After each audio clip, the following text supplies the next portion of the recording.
দাড়ি রাখতে চাই কিন্তু স্ত্রী রাখতে দেয় না, এখন আমি কি করতে পারি বলেন? সংক্ষেপ করে বলতে এসব কথা কেমনে সংক্ষেপ করতাম বলেন?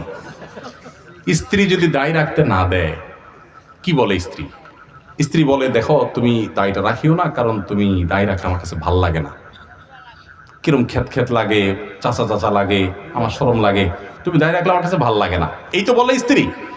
স্ত্রীকে বলবেন, ঠিক আছে, তোমার কাছে যখন ভালো লাগে না, এই দাঁড়িয়ে আমি কেন রাখবো? অবশ্যই ফেলে দিব, চেঁচে ফেলবো। তুমি যেটা পছন্দ করো আমি কেন রাখবো? তুমি আমার স্ত্রী। এরপরে বলবেন, আচ্ছা আমারও তো একটা কথা আছে, তোমার তো বলা হয় না, তোমার মাথার চুলগুলো আমার একদম ভাল লাগে না, একেবারে অপছন্দ, প্লিজ তুমি একটু শেভ করে ফেলো, একদম ওমরা করে যেরকম নেড়া করে এরকম নেড়া করে ফেলো। এটা বলার পরে বউ কি বলবে?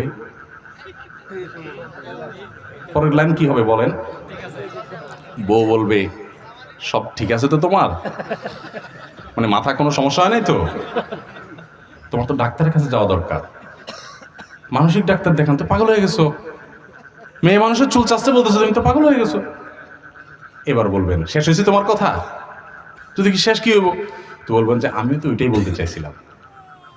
আমি বললে তো তুমি চেত্তা, যে মেয়ে মানুষ আল্লাহ তার মাথায় চুল দিছে তার সৌন্দর্য, তো পুরুষ হিসাবে আল্লাহ আমাকে দাড়ি দিয়েছেন, এটা তো তোমাকে দেয় নাই, মহিলাকে দেয় নাই, এটা তো পুরুষত্বের মার্কা, এটা পুরুষের মার্কা, এটা তো আরেকজনের না, এটা আমার আছে, এটা তো আমাকে আল্লাহ তাআলা দিয়েছেন, তোমাকে দেন না, এটা তো আমার মার্কা।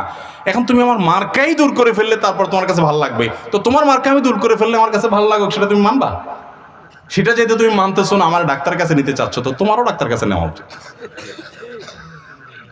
এই জন্য আমি বলি, আপনারা রাগ করেন না, যাদের কাছে দাড়ি ভালো লাগে না তাদের হরমোন টেস্ট করা উচিত,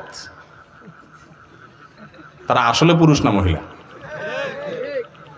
কারণ পুরুষের কাছে দাড়ি ভালো লাগবে, মেয়েদের কাছে দাড়ি ভালো লাগবে না, এটাই স্বাভাবিক, আল্লাহ এভাবে সৃষ্টি করেছেন, তাই না?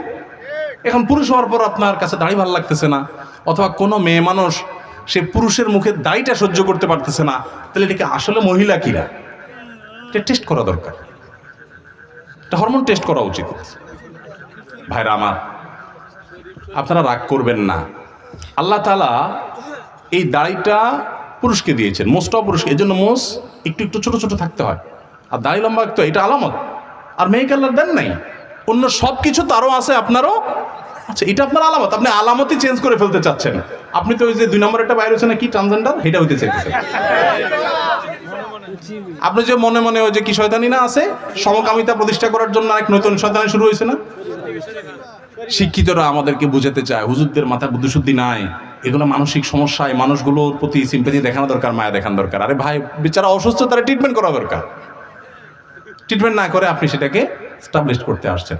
আসল ধান্দা হলো ওই যে আল্লাহ বলেছেন, শয়তানের টার্গেট মানুষের লিঙ্গ পরিচয়, এটাকে সে সৃষ্টিকে পরিবর্তন করে দিবে, সেটার ষড়যন্ত্রের অংশ।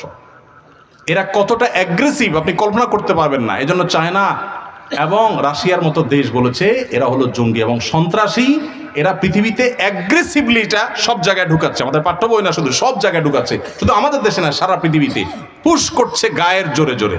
এরা বলে মত প্রকাশের স্বাধীনতা, কিন্তু আপনার মত প্রকাশের স্বাধীনতা নেই, আপনি তাদেরটা মানতে বাধ্য।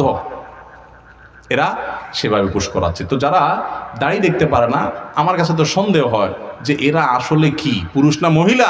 অতএব দাড়ি যাদের অপছন্দ হয় মহিলা হয়েও, তাদের হরমোন টেস্ট করা উচিত।